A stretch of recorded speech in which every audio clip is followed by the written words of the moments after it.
गोट्या. मी कामावरून घरी येत होतो. वासुनानांच्या दिलखुश हॉटेलसमोर गर्दी दिसली. रोज तेथे वाजणारा फोन वाजत नव्हता. त्याच्याऐवजी एका मुलाच्या केविलवाण्या किंकाळ्या आणि एका पोक्त माणसाचे तणतणणे मला ऐकू आले. काय प्रकार आहे तो पाहण्यासाठी मला उत्सुकता वाटली आणि मीही त्या तमासगीरांच्या खोळक्यात शिरलो. दिलखुश हॉटेलचे मालक वासुनाना हातातल्या काठीने एका 10-11 वर्षाच्या मुलाला झोडपत होते.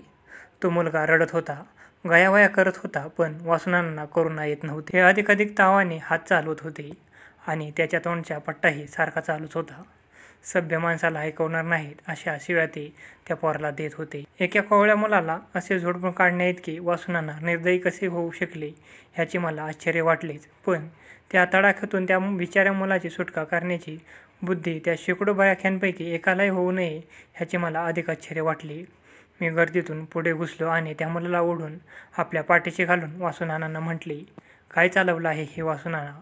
तुमच्यासारख्या जाणत्या माणसाला शोभत नाही असं करणं. ते कार्ट तसलंच आहे. आजपर्यंत खायला घातलं आणि माझंच वाटोळं करायला बसलंय. वासुनानांनी मला उत्तर दिलं आणि मुलाकडे वळून ते म्हणाले, जाणीक आता मुलखावर. पुन्हा माझ्या दुकानात पाऊल टाकलंस तर टाळकंच फोडीन. वासुनाना आत गेल्यावर मात्र बघ्यांना कंठ फुटला. हा वासुनाना म्हणजे राक्षस आहे नुसता, एकजण म्हणाला. चहाच्या पाण्यावर पैसा मिळवून मस्ती चढली त्याला दुसऱ्याने रिवोळली.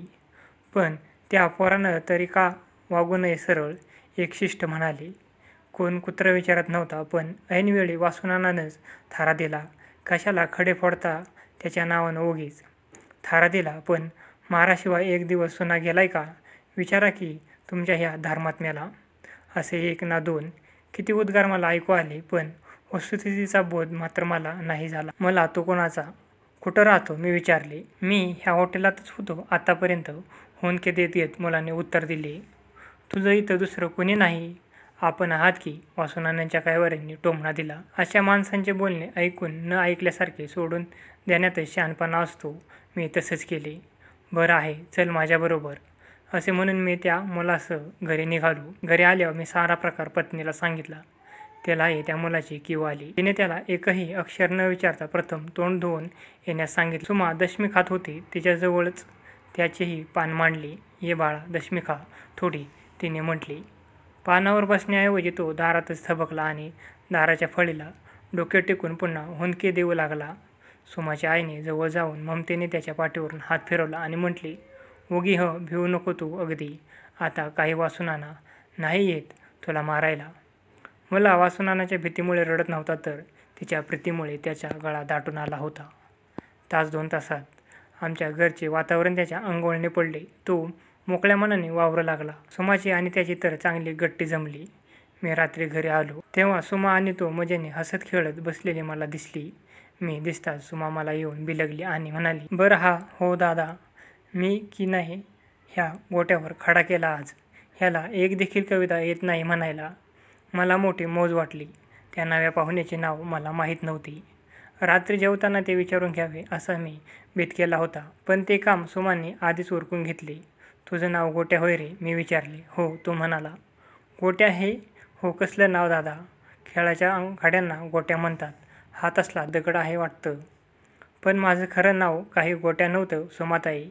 मी शाळेत जात होतो की नाही तेव्हा माझं नाव विश्वास असं होतं. मग लोक मला गोट्या म्हणू लागले. ते तसं का म्हणू लागले हे मात्र मला माहीत नाही. बरं विश्वास, तुझे वडील कुठे असतात? मी विचारलं. माझ्या ह्या प्रश्नावर विश्वासने जी हकीकत सांगितली तिने मी आश्चर्यचकित झालो. मला मनस्वी वाईटही वाटले. प्रथम वडील ह्या शब्दाचा अर्थच विश्वासच्या लक्षात येईना. वयाने मोठ्या माणसाला वडील म्हणतात एवढेच त्याला माहीत होते आणि असे वडील असणारे एक काका आपल्यात आहेत असे त्याने सांगितले. वडील म्हणजे बाप अशी मी त्याला जेव्हा समजूत दिली तेव्हा मला वडील नाहीत नि आईही नाही असे त्याने उत्तर दिले.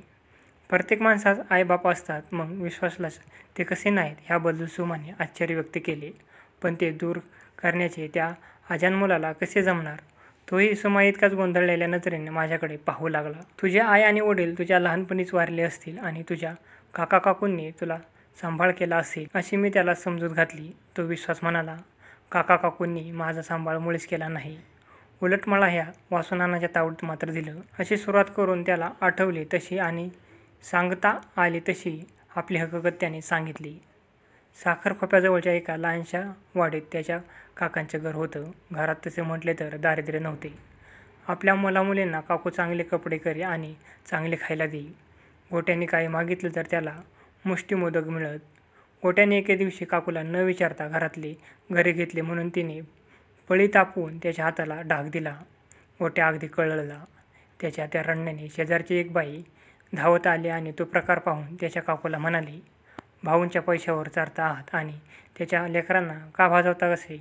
कुठं फेटाल हे पाप? ह्या गोष्टीनंतर लवकरच चल तुला शाळेत घालतो असे म्हणून काका गोट्यास घेऊन निघाले. कोल्हापूरच्या स्टेशनवर त्यांची आणि वासू काकांची गाठ पडली. आपण फार गरीब, हा भावाचा पोर सांभाळण्याची आपणाला शक्ती नाही. कोणी धर्मात्मा त्याचा भार घेईल तर बरं, असे रडगाणे काकांनी गायले. त्यांची ती दीनमुद्रा आणि गोट्याची असहाय्य स्थिती ह्यांचा परिणाम वासुनानांवर झाला. त्यांनी गोट्याला ठेवून घेण्याची कबूल केले.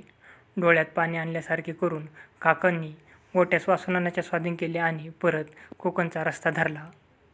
वासुनाना गोट्यास आपल्या गावी घेऊन आले आणि त्याला शाळेत घालण्याच्या भानगडीत न पडता त्यांनी गिऱ्हाईकाला चहा देण्याच्या आणि कबशा धुण्याच्या कामावर त्याची नेमणूक केली. 12 खड्या आणि थोडीशी झडते एवढ्यावरच गोट्याची शिक्षणाची समाप्ती झाली.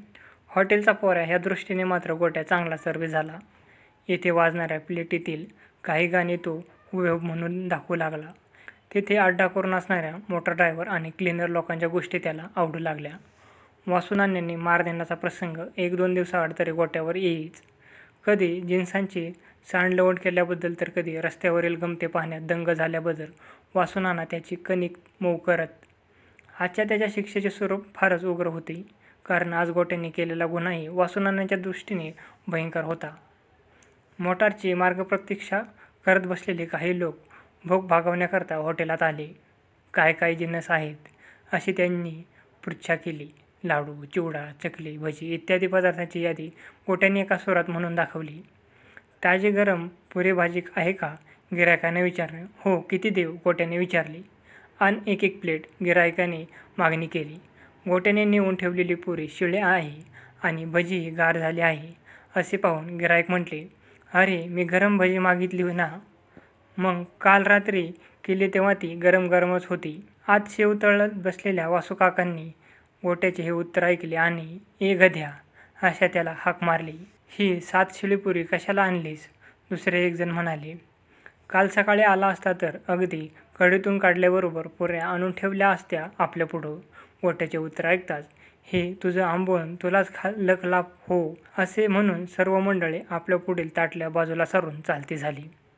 आलेले गिऱ्हाईक गोट्याच्या मूर्खपणामुळे गेले आणि तेही माल उष्टा करून पैसे बुडवून गेले. या दुहेरी अपराधाबद्दल वासुनानांचा राग अनावर न झाला तर आश्चर्य. पुढे काय झाले ते आधीच सांगितलं आहे. रात्री जेवताना सोमाची आई म्हणाली, गोटू, तू आमच्या इथंच नेहमी राहशील का? गोट्याने क्षणभर वेदरलेल्या दृष्टीने पाहून म्हटले, मला फिरून घालून देणार तुम्ही? नका घालू मला, पाया पडतो तुमच्या. आणि खरोखरच खरकटे हात जोडून त्याने तिला नमस्कार केला. त्याला आपण जेवतो आहोत हे भान राहिले नाही आणि हॉटेलातल्या सवयीमुळे त्याला उष्ट्या खरकट्याची विधिनिषेधही नव्हता. आमच्या इथं राहायचं झालं तर आम्ही सांगू तसं वागलं पाहिजे. मी म्हटलं, काय सांगाल ते करीन मी. गोट्याच्या ह्या अर्धवी उत्तराने तिला त्याची फार किव आली. ती म्हणाली, बरं राहा बाळा तू आमच्या इथं, आणि तू कामसुद्धा करू नकोस. आणि सुमे तूही भांडायचं नाही हं गोट्याबरोबर. पण तो भांडला तर मी बरी गप्प बसेन. आपल्या लेकीचा बाणेदारपणा पाहून कोणत्या आईबापास कौतुक वाटणार नाही. दुसऱ्या दिवशी सकाळी सुमाबरोबर मी गोट्यालाही उठवले. त्याच्या आजपर्यंतच्या कार्यक्रमात नसलेल्या दास घासण्यासारख्या गोष्टी त्याला करावयास लावल्या. अंघोळ नमस्कार झाल्यावर तिने त्यास सुमाबरोबर दूध प्यायला दिले. त्याने चहा मागितला, पण आम्ही चहा पित नाही, चहा पिणे फार वाईट आहे असे त्याला सांगताच तो सुस्त बसला. नंतर त्याला घेऊन मी बाजारात गेलो. त्याला कपडे बेतून शिवायला दिले. पाटी, पेन्सिल, पुस्तक असे त्याचे दप्तर तयार करून त्याला शाळेत नेले आणि मास्तरांना सर्व हकीकत सांगून त्याची चांगली काळजी घेण्याची विनंती करून मी घरी परतलो. गोट्या रोज शाळेत जावं लागला आणि शिकण्यात त्याला गोडी वाटू लागली. तो आपले धडे झटपट पाठ करी. त्यावरून त्याची बुद्धी तरतरीत असल्याचे मला आढळून आले. मला मोठी आशा वाटू लागली. गोट्याची गाडी मार्गाला लागलेली पाहून सोमाच्या आईला धन्यता वाटू लागली. पण 4 दिवसातच माझ्याकडे तक्रार आली की गोट्या शाळेत फार वरतेपणा करतो. आज त्याने एका मुलाच्या तोंडाला शाई फासली.